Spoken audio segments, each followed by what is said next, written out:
C'est l'heure de vous informer, messieurs et dames. Bienvenue à ce journal réalisé par Christian Timba. Salutations à toutes et à tous. Parlons donc de la plénière d'ouverture de la session ordinaire de octobre du Conseil communal de Mvouzi. Ces assises se sont déroulées le jeudi 17 octobre 2024 dans l'une des salles de la paroisse Fatima dans la commune de Mvouzi. Suivez. Après 3 mois de vacances, les conseillers communaux du Conseil communal de Mvouzi ont repris le travail. La plénière consacrée à l'ouverture de la session ordinaire de octobre, essentiellement budgétaire, s'est déroulée ce jeudi 17 octobre 2024 dans la salle du centre Maria Stella Maris du groupe Légion de Marie à Fatima. Un seul point était inscrit à l'ordre du jour, dont les discours du président Bobo Mwanda. La session ordinaire d'octobre 2024, qui est essentiellement budgétaire, nous permettons à élaborer, examiner et adopter le budget de la commune de Mvouzi pour l'exercice de l'année 2025, qui sera bénéfique aux intérêts supérieurs de la population de la commune de Mvouzi. Poursuivant son message, Bobo Mwanda a déballé les différentes activités menées par les conseillers pendant la période des vacances parlementaires. Ici est à noter que, malgré les difficultés que traverse notre organe délibérant, mais cette dernière réitère toujours sa confiance au chef de l'État, son Excellence Félix-Antoine Tshisekedi Tshilombo, pour la réussite de ce quinquennat.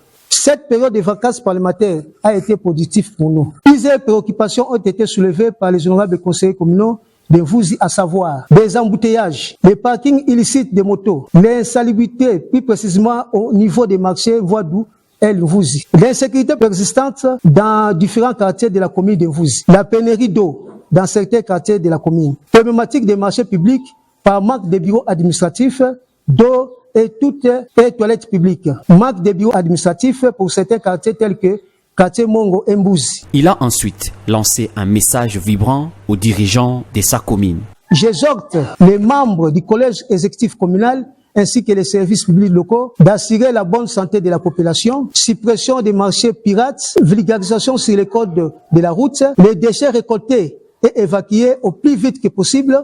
Ainsi, nous déclarons ouverte la session ordinaire d'octobre 2024. Quittons le conseil communal de Mvouzi pour l'Assemblée provinciale du Congo central où les députés provinciaux ont entendu, soit auditionné, les ministres provinciaux de l'Intérieur faisant suite à la question d'actualité lui adressée par le député provincial Élie de Matadi, Djuif Manianga. Détail. L'adoption de l'ordre du jour et du procès verbal numéro 1 du 8 octobre 2024, la question d'actualité adressée au ministre provincial de l'Intérieur, Sécurité du territoire et Affaires coutumières relative à la marche réprimée des apprenants de quelques écoles officielles de la ville de Matadi sur initiative de l'élu de Matadi, Djuif Manianga. Tels sont les points qui ont été inscrits à l'ordre du jour de la plénière de ce mardi 16 octobre 2024 à l'Assemblée provinciale du Congo central. Sous la conduite du président de cette première institution, Papi Montezelo, le ministre provincial de l'Intérieur, Constant Manvidila, a été auditionné à l'issue de la lecture de la question d'actualité par son initiateur. Au regard de ce qui précède, j'aimerais savoir qu'est-ce qu'il est important face à telle situation que les policiers fassent usage des armes à feu aux écoliers en uniforme. Qui a donné l'ordre de tirer les balles réelles aux enfants en uniforme? Avez-vous les informations, Excellence, par rapport aux revendications de ces élèves en uniforme?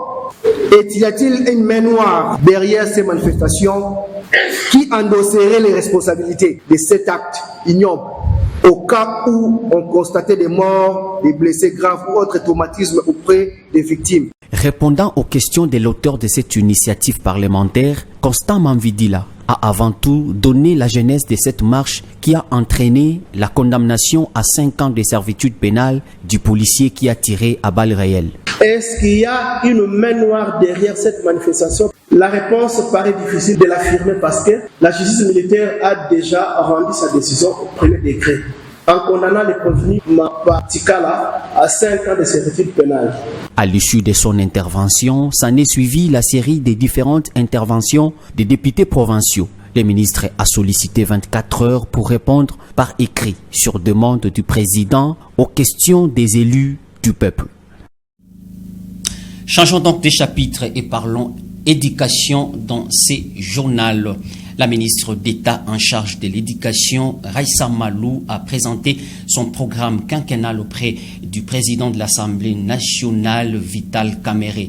C'était donc hier, mercredi 16 octobre 2024, dans son cabinet de travail dans la ville-province de Kinshasa. Glodino Lukanu nous en dit plus.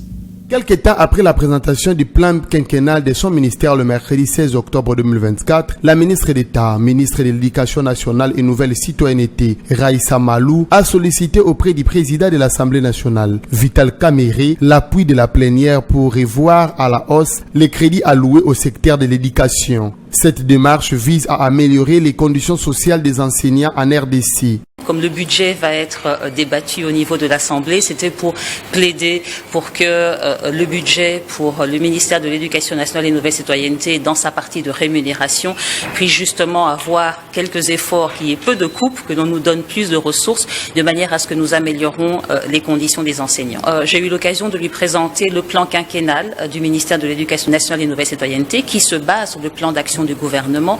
Au niveau de ce plan quinquennal, au-delà de l'aspect vraiment du renforcement pour ce qui est des conditions des enseignants, mais aussi l'aspect de formation, il y a un aspect de renforcement de l'administration, et l'honorable président de l'Assemblée nationale a vraiment été très à l'écoute et a bien compris la vision, la mission que nous proposons de déployer pour les 5 prochaines années. Rappelons que les enseignants en grève depuis le 2 septembre dernier attendent de voir la discussion du budget 2025 donner des signes positifs sur la rubrique rémunération des professionnels de la Craie Blanche avant de rendre effective la rentrée scolaire édition 2024-2025 sur toute l'étendue du territoire national.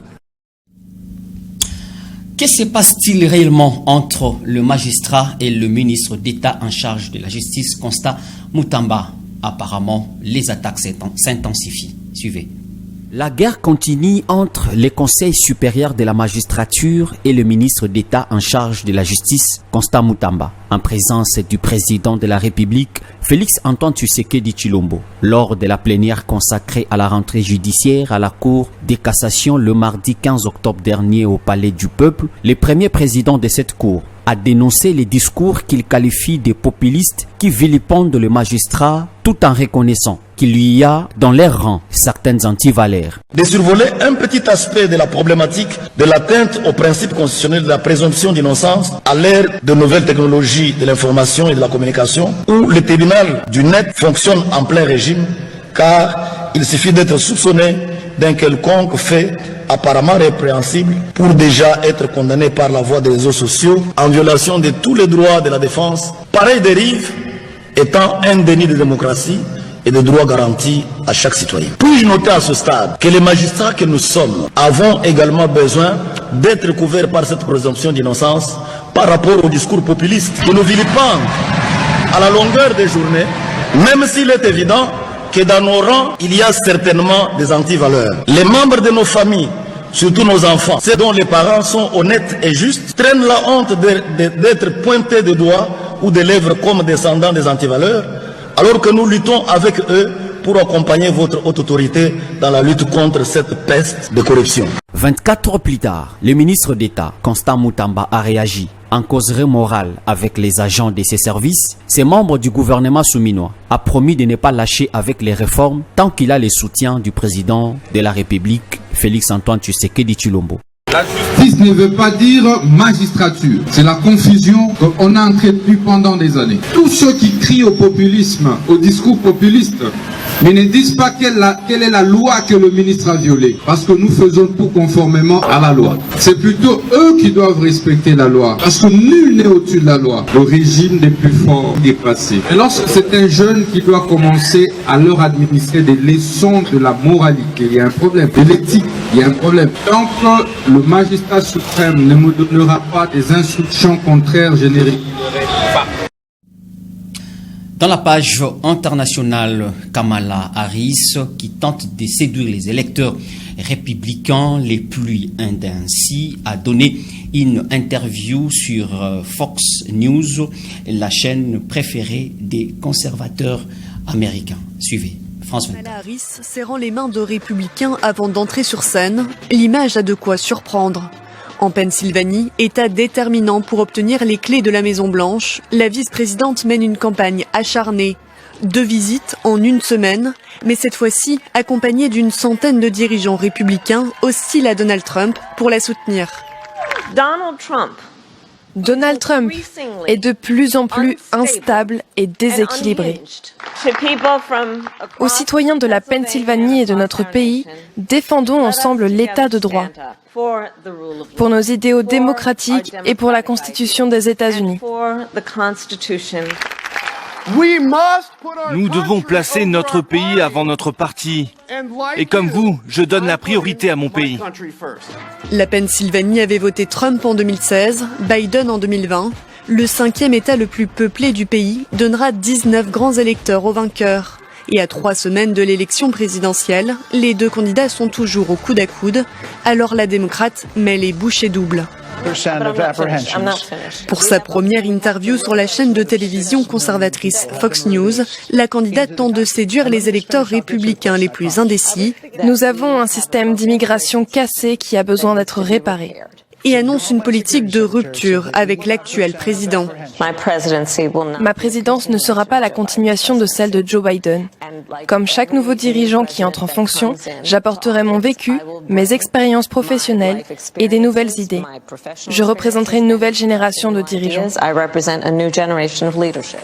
Offensive, Kamala Harris, qui fêtera ses 60 ans en fin de semaine, accuse son rival de diviser et de rabaisser les Américains.